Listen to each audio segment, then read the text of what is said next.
So I'm currently sat here with bad posture straight away. Currently sat here with a bit of a bad back, purely muscular. But I do teach, when I teach, I always say that our body's trying to tell us something. If there's certain injuries and pains and knocks and niggles and stuff in our body that, you know, they kind of hover around a bit, they get more persistent, they can turn into chronic pains. I'm a great believer in that it's kind of our body's trying to tell us something, that it might be amiss somewhere else in our psyche, in our emotional, in our energetic kind of energy, in our other bodies. Because they're all entwined, our physical, our emotional, our mental, I've said it before, our energetic, they're all entwined. One's not affected without the other one being affected. So quadratus lumborum is the muscle that's mostly effective, but yesterday morning I did something and it sent a spasm down through my psoas. It's come around the outside of the hips, gone into my glute medius, it's gone into the iliacus, I don't know if that's right, but yeah, somewhere, it was all around that right hip, all around that lower back and right hip.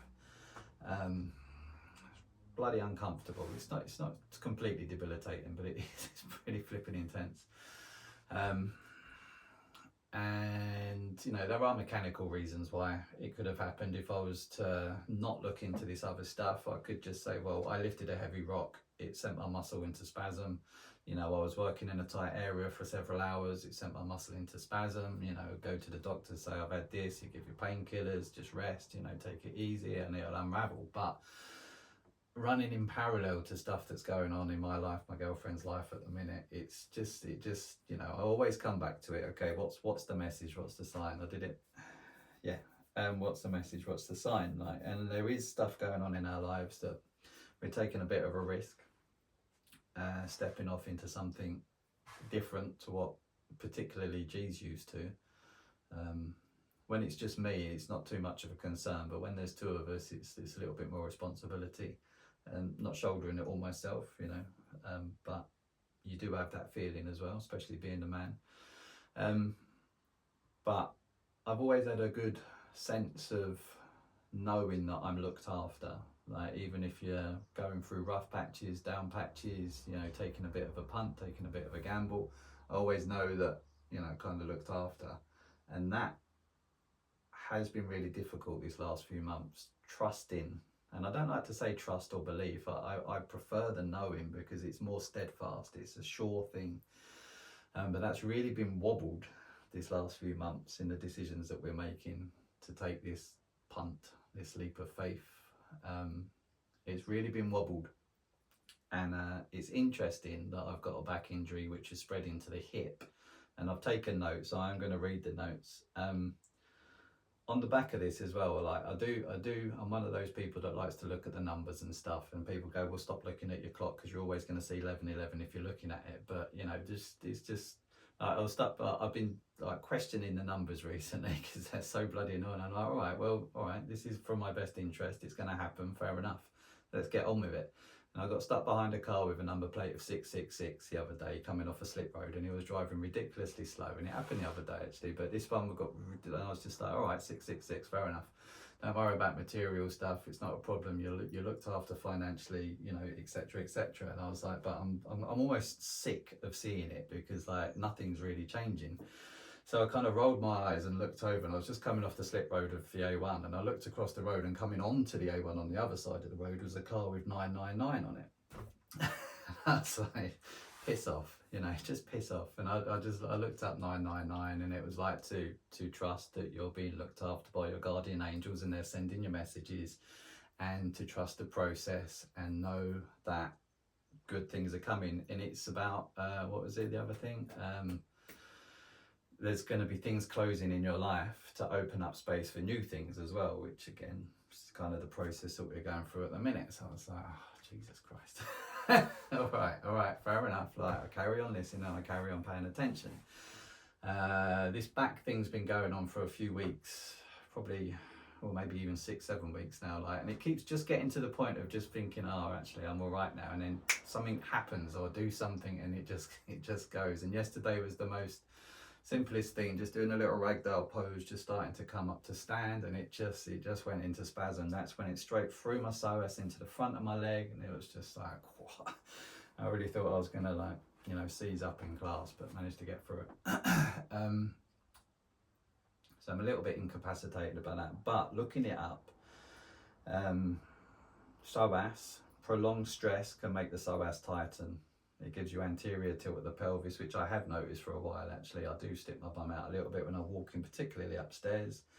Back can mean support of life, so a mantra for that is, I know that life always supports me. And this is stuff that I do know. Since 2018, I've been a good firm believer of knowing that I'm guided and stable, and things are going to work out right. But it's been really rocked these last few months. It's been really rocked, that knowing, that innate knowing. It's just so many things in a state of limbo, not just personally, but energetically out in the society, in the world, you know, as a whole. There's so many things in limbo. It can go either way at any point. There's so many unknowns at the moment. It's just really just like, it's really difficult to just keep that steadfast knowing. So it's interesting. Lower back, particularly, lack of financial support.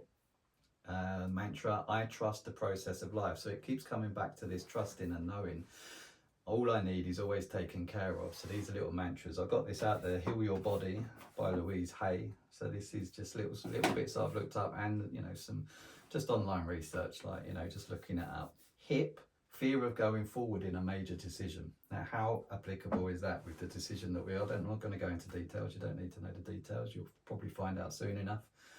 But fear of going forward in major decisions, and nothing to move forward to, which is interesting because this decision, it's just a really open end. So we're taking a punt to do this, which could go this way, it could go that way, it could go that way, it could just fall in on itself. Like, so it's just, nothing to move forward to.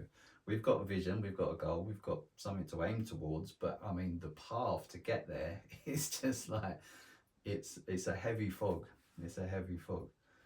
So little mantra, I am in perfect balance. I move forward in life with ease and joy. Joints, kind of coming back to my knee, because the psoas can affect your knee joints as well. Represent changes in direction of life and the relative ease of these movements and change. So again, changing in direction of life. This is what we're both doing. So, you know, right side of the body, letting go. So I've been trying to control aspects of this move, of this change, like, but it's just like every time I get somewhere, it's just like, no, you can only go so far with what we know and what we understand at the minute. We can only go so far. There's this leap. It's literally stepping off a cliff at the minute, and it's just letting go that, okay, you need to step into the abyss and just know that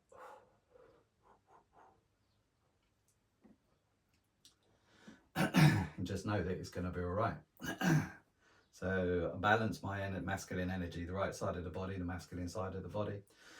I balance my masculine energy easily and effortlessly. I always struggle with that word. It's funny, isn't it? Effortlessly.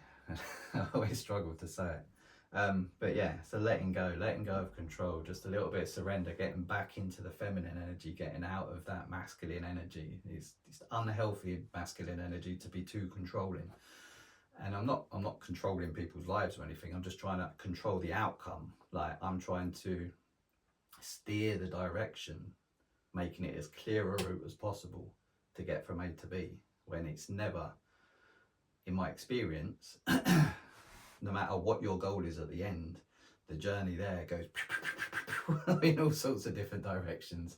Stuff that you wouldn't expect, stuff that you don't see, stuff that you definitely do not plan. But it happens, and then when you get to the end, you're like, bloody hell, how the hell did I get here? But it's exactly where I wanted to be. So I've been trying to control the journey through. So again, just trying to surrender that control and allow things to just fucking be, you know? So that's really tough and really interesting. All about what's going on here. And this is something that I never, say never, it's probably happened twice in my life, but G said, do you want me to do your cards for you? And I was like, all right, why not? So we did the first one, which is just 3 cards. So it gives you a block, it gives you something to heal the block, and it gives you the outcome once you do that. Those 2 things. Okay, so the first one was the block. My current block at the minute is accepting what is, and embrace all parts of me as there's a plan for my life. And even if it doesn't seem like it, it is working out for the higher good. Again, how applicable is that? It's just far out. To heal the block, make a difference, to continue to make a difference. Start to know, again, coming back to what I do makes a difference, not just personally, but out in community, out in society. The light in me shines far and wide. Again, I do know that from teaching yoga. I get such good feedback from the amazing people that I teach with, so I know that, you know, stuff that I do does make a difference, which is good. Just continuing to do that, continuing to know and continuing to work, you know, your divine purpose and stuff, making a difference in people's lives. Yeah. And the outcome, again, this is something that I have been calling in, like, you know, higher self and consciousness and all that stuff, and alternate realities. I'm all into the alternate realities, you know, decisions we make, we can branch off. So trying to gather knowledge from alternate selves and just trying to call it in, past lives and all that jazz, just trying to call that in and just trying to get messages from that. But the outcome of doing those 2 things, releasing the block of accepting what is, which I'm generally really good at, but at the moment it's a real sticking block for me. And to heal the block, making a difference, continuing. I know I do, but yeah, there is always self-doubt in me. You know, sometimes you do feel like you're a bit of a kind of imposter. Anyone teaches or is a healer, you get that imposter syndrome. It's not unnormal, it's not uncommon. So yeah, you do get that self-doubt every now and again, but you know, keep going.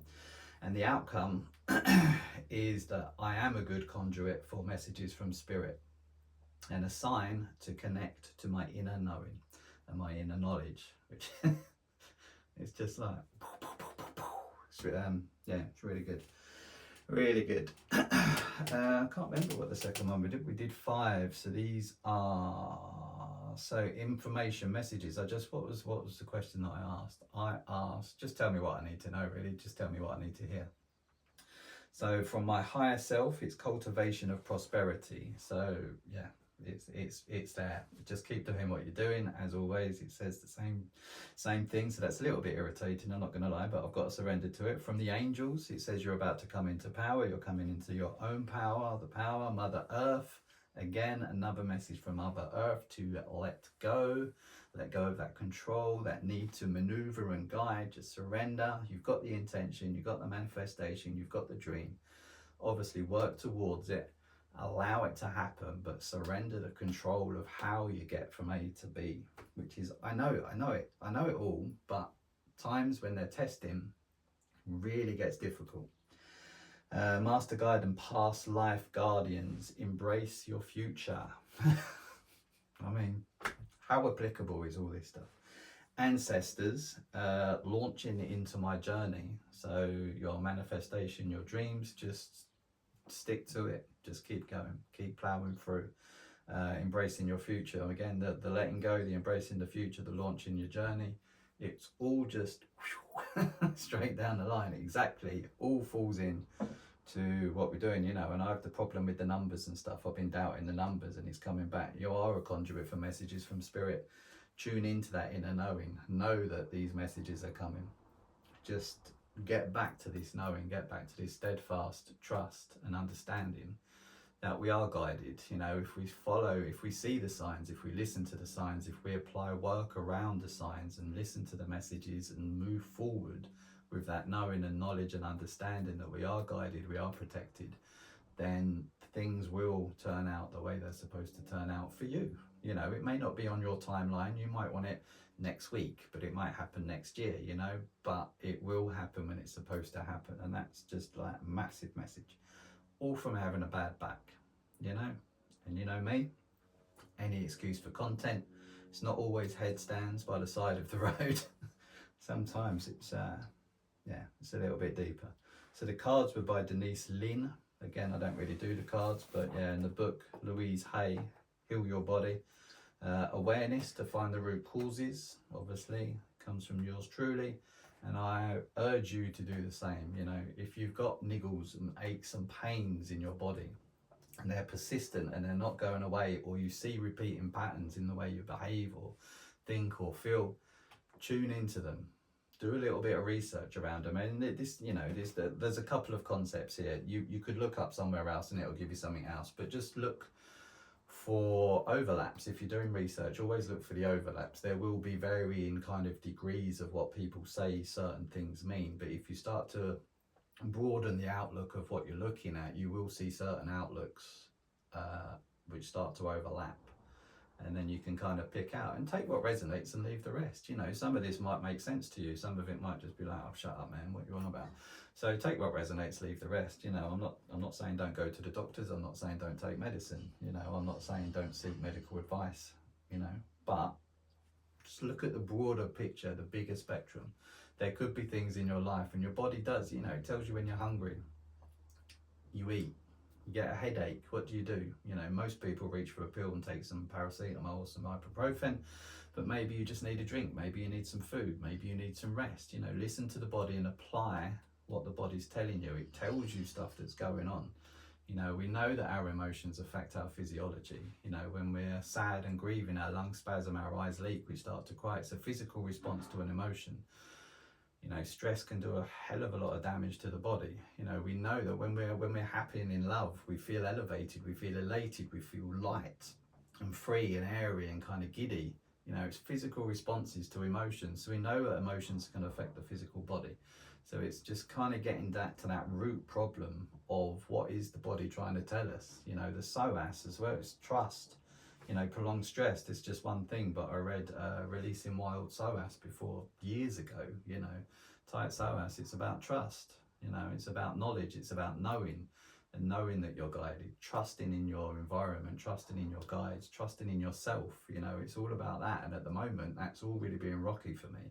So it all just makes perfect sense about just coming back to what we know and just knowing it's going to be right.